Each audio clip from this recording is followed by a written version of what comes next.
La música prehispánica. Uno de los diversos puntos de coincidencia de las culturas prehispánicas del actual Centro y Norteamérica era el que tenía que ver con el aspecto musical. Aunque nada puede decirse de la música precortesiana, puesto que no han llegado hasta nosotros ningún fragmento escrito de su música y no sabemos sus formas, sus usos, sus tipos o su clasificación de esta, sí podemos deducir de la música antigua por los instrumentos que se conservan, las costumbres musicales que sobreviven y que poseen fuertes raíces arcaicas de los relatos de los historiadores y de los códices antiguos, consecuencias que pueden proporcionarnos ideas más o menos exactas de ella en la vida de los mexicanos precortesianos. Para un mejor estudio de los instrumentos musicales prehispánicos, los estudiosos los han clasificado en 1. Idiófonos. Se refiere a los instrumentos que su propio cuerpo es el que vibra y genera el sonido como una sonaja al ser golpeado, sacudido o raspado. 2. Membranófonos. Son todos aquellos que tienen una membrana de piel, cuero u órgano animal que vibra y genera el sonido como, por ejemplo, los tambores y sus partes implementados en un marco o cono. 3. Aerófonos. Son todos aquellos que en su interior generan columnas de aire que vibran y generan sonido. Estos eran hechos de carrizo, barro o de modo natural, como el caracol. 4. Cordófonos. Son aquellos que utilizan cuerdas vibrantes para generar sonido. Aunque de esta última familia no se tienen muestras de instrumentos prehispánicos y existe poca y fiable evidencia acerca de su uso, algunos pocos instrumentos cordófonos actuales en algunos lugares recónditos donde hay mucha influencia indígena se generan instrumentos de este tipo con arcos parecidos a los de caza en diversos usos. Instrumentos. El chicahuascli es un descrito como un palo de sonaja, simbolizaba el rayo solar que fertilizaba la tierra y era insignia de Chipetoteca. Suena cuando se agitaba su contenido interior y percutía las paredes del instrumento. El ayauchicahuascli, que significa sonajas de niebla, es descrito como una tabla de sonajas que se utilizaba para invocar la lluvia. Los tenabaris eran capullos de mariposa secos y atados en grupos con piedritas en su interior. Se amarraban a los tobillos y muñecas de los danzantes. El teponashli era un tronco hueco con una hendidura con forma de H en la parte superior que formaba sus dos lengüetas y era tocado con dos baquetas. En la cultura maya se le conocía como Kuntul, en la mixteca como Ku, en la zapoteca como Nicaché, en la otomí como Novihui, en la tarasca como Huiricua. No solo era un instrumento como podemos ver, sino que también era una obra artística en su tallado que podía mostrar rostros humanos o animales, así como simbología de la cosmogonía de cada cultura. También existía la variación de teponashhuehueltli, que era un teponashli con sus extremos cubiertos con parches de piel para ser tocados. El ayoltli es una concha de tortuga que se tocaba con dos cuernos de un venado. Se decía que en su interior vivía Mahuizochitl, dios de la música.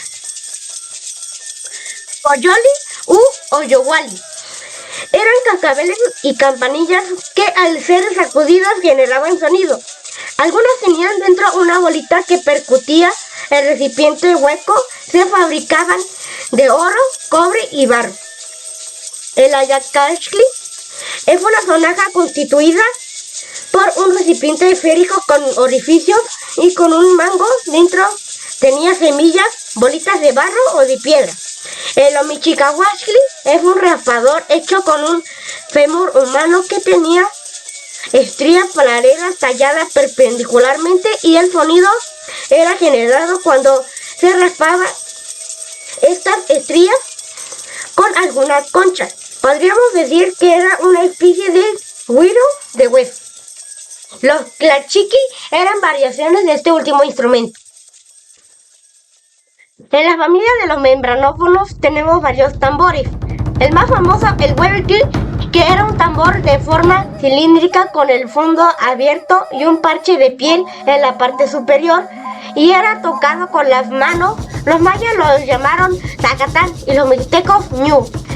Se sabe que se fabricaban con diferentes formas, a veces como en forma esférica de copa y semejante a un timbal sinfónico. Se utilizaba madera de nogal, encino, ahuehuete y arcilla. El panhuevilquil era mucho más alto que el huevilquil y se tenía que tocar parado. Como por ejemplo tenemos el panhuevilquil de Malinalco de 97 centímetros de alto por 42 de diámetro. Tambor de agua. En idioma yaqui llamado ba-ahuejay o ba-apohuejay, el tambor de agua es un instrumento idiófono membranófono percutido compuesto por 4 piezas: cazuela grande de barro, una mitad del fruto seco del bule conocida como jícara, un palo percutor y un cordón de algodón para sujetar la jícara a la cazuela. Es audible a grandes distancias. Tambor de fondo cerrado. Existe una variación yaqui para cargarla que usaban los cherokees, navajos y los inuit de la costa del Pacífico. Está cubierto en la tapa con piel de alce o de venado. Tiene un orificio con un tapón al costado que le permite introducir agua. Los aerófonos tienen un carácter muy especial por el hecho de que se basan en el aire, lo cual es parte muy importante en la mitología de estas culturas. Representaba a los dioses del viento y todo lo que ello conlleva. El atecocoli es la famosa trompeta de caracol marino. Se le hacía una boquilla cortando la punta del caracol y por lo general era tallado para adornarlo. Se utilizaba como trompeta de guerra, así como para indicar la caída de la noche. El tlapitzali es el nombre genérico que se le da a todas las flautas. Los mixtecos los llamaban cutú. En Mesoamérica se utilizaban flautas de muchos tipos, como la de tubo recto, transversas, socarridas, silbatos, de pan, dobles, triples y cuádruples. Es común encontrarlas de carrizo. Los mayas usaban el honpak o trompeta maya como parte de sus rituales religiosos y sociales. Los conquistadores compararon su sonido con el mismísimo diablo, ya que era el llamado de guerra para los ataques de los guerreros mayas.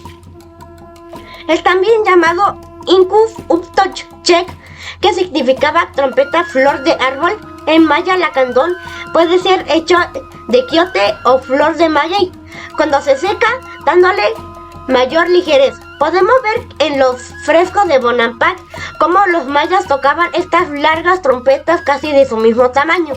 Se conservan además gran cantidad de silbatos de barro, flautas, flautillas y pinquillos. En tiempos de paz se instruía a los hijos de los sacerdotes y de los guerreros en la música y en la danza, teniendo establecida para este fin especialmente una escuela que llamaban Huicacalco. Gracias por escucharme, nos vemos pronto.